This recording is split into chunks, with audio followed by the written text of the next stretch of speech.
आज हम स्टार्ट करने वाले हैं बीएससी फर्स्ट सेमेस्टर में जो आपका एक बुक है डिफरेंशियल कैलकुलस करके। तो उसका फर्स्ट टॉपिक स्टार्ट कर रहे हैं जिसका नाम है सीक्वेंस।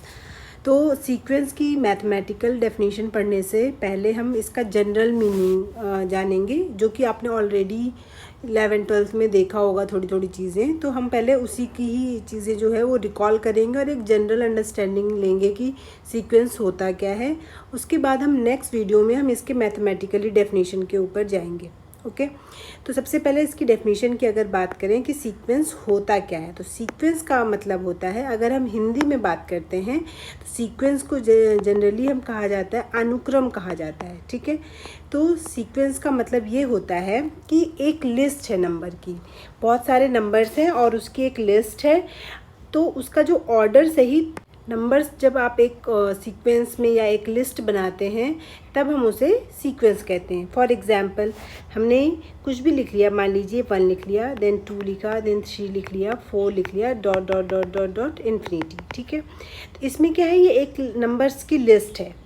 ओके, अब इस लिस्ट में इनका ऑर्डर बहुत मैटर करता है। जैसे ऑर्डर का मतलब है ये पहले नंबर पे है तो इसको हम कहेंगे ये सीक्वेंस का पहला टर्म है। ये दूसरे नंबर पे है तो हम इसे कहेंगे ये सीक्वेंस का दूसरा टर्म है। ये तीसरे नंबर पे है तो ये सीक्वेंस का तीसरा टर्म है। ये चौथा टर्म है, यहीं पे बीच में कहीं पे n आएगा तो उसे हम लिखेंगे वो उसका nth टर्म है, जनरल टर्म है। और सीक्वेंस हमेशा इनफाइनाइट तक चलता है। ठीक है, जैसे पहला, दूसरा, तीसरा, चौथा और आगे आपका इनफाइनाइट तक कहीं तक भी जा सकता है ये। तो इसको हम कहते हैं सीक्वेंस। तो इसकी डेफिनेशन आप कैसे दे सकते हैं? A sequence is an ordered list of numbers which follows a specific pattern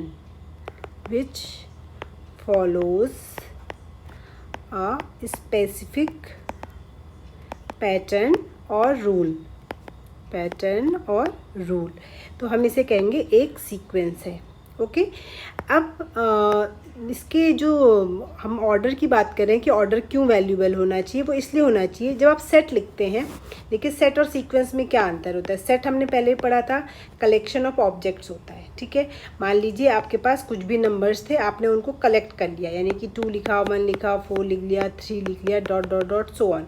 तो ये कलेक्शन है, यानी कि इसमें भी 1 2 3 4 आ ही रहे हैं, लेकिन ये सेट है। लेकिन सीक्वेंस का मतलब ये होता है आपके जिस ऑर्डर में नंबर लिखे हुए हैं वो ऑर्डर उनका मायने रखता है। ठीक है, ये हमेशा आपसे पूछा जाएगा कि इसका पहला टर्म 1 है तो हमेशा पहला टर्म इसका 1 ही रखेंगे। आप बदल के इसे किसी भी कारण बस 2 1 3 4 नहीं कर सकते। ठीक है, तो हमेशा इसका ऑर्डर के साथ ही पूरी जो वैल्यूज़ हैं जब वो काउंट करते हैं तो उसे सीक्वेंस कहते हैं। ओके, एक आध और एग्जांपल्स देख लेते हैं इसमें। जैसे कि ये तो 1 2 3 4 ले लिया। अब एक और एग्जांपल अगर हम लेते हैं तो जैसे कि आप -1 1 -1 1 -1 1 dot dot dot dot infinite तक ऐसे चलेगा। तो इसका पहला टर्म क्या है? -1, दूसरा टर्म क्या है? 1, तीसरा टर्म -1, चौथा टर्म 1। फिर से पहला, तीसरा और चौथा आप देख रहे हैं जो इसके ऑड टर्म्स हैं, ऑड नंबर वाले। ठीक है, ऑड ऑर्डर वाले जो भी टर्म्स हैं वो क्या है? -1। और जितने भी इवन जगह पे, इवन पोजीशन पे, यानी कि सेकेंड, फोर्थ, सिक्स, इस पोजीशन पे जितने भी नंबर्स आ रहे हैं वो कौन से? 1 हैं। 2 ही नंबर, लेकिन ये एक पूरा इनफाइनाइट तक पूरा पैटर्न बनेगा और आपका एक प्रॉपर पैटर्न है इसका। पहला -1 1, फिर -1, फिर 1। तो इस तरीके से ये भी एक क्या हो गई? सीक्वेंस हो गई, एक नंबर्स की लिस्ट है आपकी। इसी तरीके से एक और ये सीक्वेंस अलग सीक्वेंस है, 1 -1 1 -1 1 -1, ये अलग सीक्वेंस हो गई। इसमें इवन टर्म्स जो हैं वो आपके -1 है और ऑड टर्म्स जो हैं वो आपके 1 है। ठीक है, इसी तरीके से और एग्जांपल ले लीजिए। सारे टर्म्स बिल्कुल सेम भी हो सकते हैं, जैसे कि 2, 2, 2, 2 dot dot dot dot dot dot. इसका पैटर्न क्या है कि सारे टर्म सेम होंगे, तो ये भी एक टाइप की सीक्वेंस है। ठीक है, तो यही लिस्ट ऑफ नंबर्स जिसमें आपको ऑर्डर भी इसकी वैल्यू रखता है। ऐसा नहीं है कि आप इसको चेंज करके लिख सकते हैं इसके ऑर्डर को, तो इसे हम एक सीक्वेंस कहते हैं। अब ये सीक्वेंस आपने प्रीवियस क्लासेस में कब पढ़ी थी?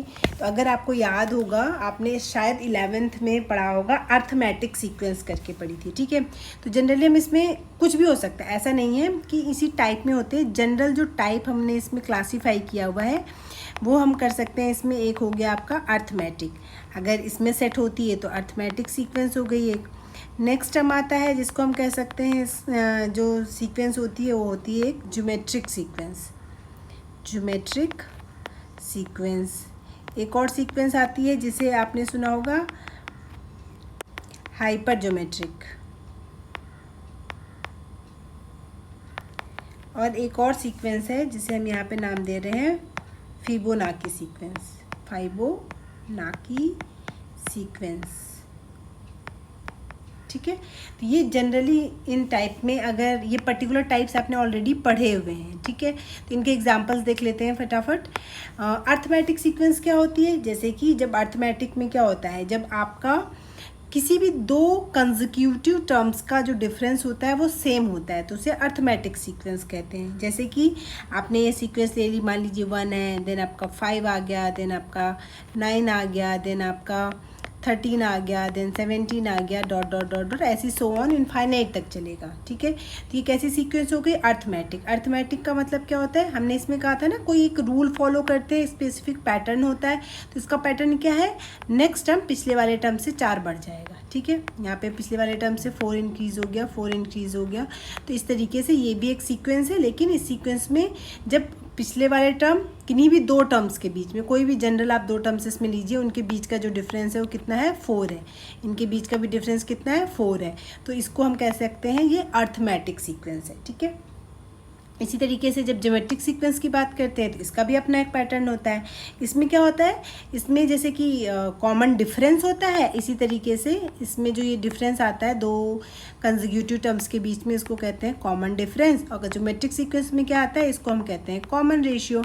यानी कि हर टर्म्स में, पिछले वाले टर्म्स में एक पर्टिकुलर नंबर से जब आप मल्टीप्लाई करते हैं तब आपको उसका नेक्स्ट टर्म मिलता है। फॉर एग्जाम्पल, जैसे कि आपने क्या कर लिया, 3, 6, 12, 24, 48 सो ऑन, ठीक है। ऐसे आगे चलता रहेगा आपका। आप इसमें देखिए, आपका अगर किन्हीं भी 2 टर्म्स को मैं मान लीजिए, नेक्स्ट वाला टर्म 24 है, डिवाइडेड बाई 12 कितना आया? रेशियो 2। ऐसे इन दोनों को ले लें तो 48/24 करेंगे तो कितना है? 2। यानी कि किन्हीं भी 2 कंसेक्यूटिव टर्म्स के बीच में जो रेशियो है वो सेम है, कॉमन रेशियो है, 2 है।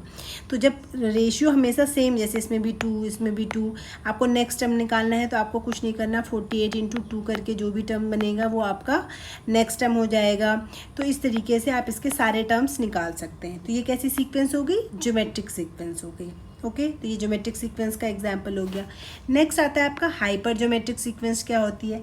तो हाइपर ज्योमेट्रिक सीक्वेंस में ऐसा होता है कि जो भी सीक्वेंस हो, जब आप उसको रिवर्स करें तो अर्थमेटिक सीक्वेंस बन जाए। जैसे कि अगर आपने सीक्वेंस के टर्म्स मैंने A1, A2, A3, A4 dot dot dot ये करके लिखे हुए हैं, तो इस सीक्वेंस को हाइपर ज्योमेट्रिक सीक्वेंस तब कहेंगे जब मैं नई sequence 1/A1, 1/A2, 1/A3, 1/A4 ये जो सीक्वेंस बननी चाहिए ये आपकी अर्थमेटिक सीक्वेंस होनी चाहिए। तब हम इसको कहेंगे कि ये वाली सीरीज़ या सीक्वेंस जो है ये हाइपर ज्योमेट्रिक है। फॉर एग्जाम्पल, इसका एग्जाम्पल भी सिंपल सा एग्जाम्पल ले लेते हैं। मान लीजिए 1, 1/2, 1/3, 1/4, 1/5 डॉट डॉट डॉट डॉट, ठीक है।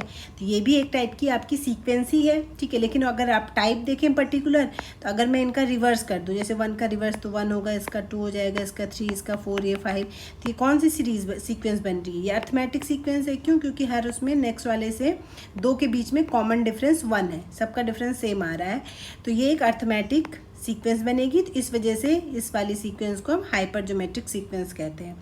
और फाइनली है फिबोनाची सीक्वेंस। ये आपने शायद पढ़ी हो ना पढ़ी हो। फिबोनाची सीक्वेंस में क्या होता है? आपको नेक्स्ट टर्म निकालने के लिए पिछले 2 टर्म ऐड करने होते हैं। जैसे कि पहला टर्म आप यहाँ पे 0 से स्टार्ट कर सकते हैं। पहला टर्म आपने 0 ले लिया, नेक्स्ट टर्म आपने 1 ले लिया। अब इसका अगला टर्म क्या होगा? इन दोनों का एडिशन, यानी कि 1। फिर इन दोनों को ऐड करेंगे तो 2, इन दोनों को ऐड करेंगे तो 3, इन दोनों को ऐड करेंगे 5, 3, 8, 8, 5, 13। आपको कहीं का भी कोई सा भी टर्म निकालना होगा आप इसकी हेल्प से निकाल सकते हैं। तो ये इस टाइप की सीक्वेंस को क्या कहते हैं? फिबोनाची सीक्वेंस कहते हैं, ओके। तो ये तो जनरल टाइप थे। अब ज़रूरी नहीं कि सारी सीक्वेंस जो है वो इनमें से ही किसी में फिट हो जाए। आप सीक्वेंस आपकी जैसी भी मर्जी आप वैसे टाइप की सीक्वेंस बना सकते हैं जो कि इनमें से किसी में फिट ना होती हो।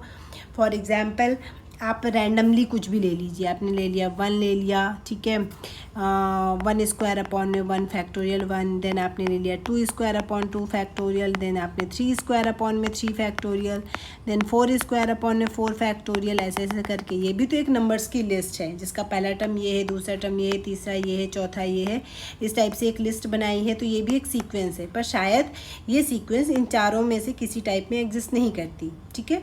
तो इस वजह से है ये सीक्वेंस ही, बट इनमें अगर आप कैटेगराइज कर लेते हैं तो इसकी वजह से आपको आगे आसानी होगी। क्या करने में आसानी होगी? आपको इसके nth टर्म पता करने में आसानी होती है, ठीक है। तो फिलहाल के लिए इतना काफ़ी है कि आप ये समझ लें कि सीक्वेंस कुछ भी नया शब्द नहीं है। एक आपने ऑलरेडी जो चीज़ें पढ़ी हुई हैं कि लिस्ट ऑफ नंबर्स होनी चाहिए, और साथ में वो जो नंबर जहाँ पे है, जिस पोजीशन में है, आपको वो भी ध्यान रखना है। इसलिए हमें सीक्वेंस को, अगर मैं जनरल कैटेगरी में दिखाऊं तो सीक्वेंस को हमेशा मान लीजिए A1 A2 A3 A4 dot dot dot, बीच में कहीं पे AN आएगा और इन्फिनिटी तक, इस तरीके से हम इसको डिफ़ाइन करते हैं। तो जो कि ये हो जाएगा, अगर जैसे इसमें है तो A1 हमेशा इसके ही बराबर रहेगा, A2 यही रहेगा, A3 यही रहेगा, A4 यही रहेगा। तो ये डेफिनेशन हो गई आपकी, सिंपल सी डेफिनेशन थी जो कि थी आपकी सीक्वेंस की। नेक्स्ट वीडियो में अब हम इसकी मैथमेटिकली कैसे डिफ़ाइन करते हैं, मैथमेटिकली आप इस सीक्वेंस को कैसे डिफ़ाइन करेंगे और इसके और क्या एग्जाम्पल्स हो सकते हैं उसके बारे में देखेंगे।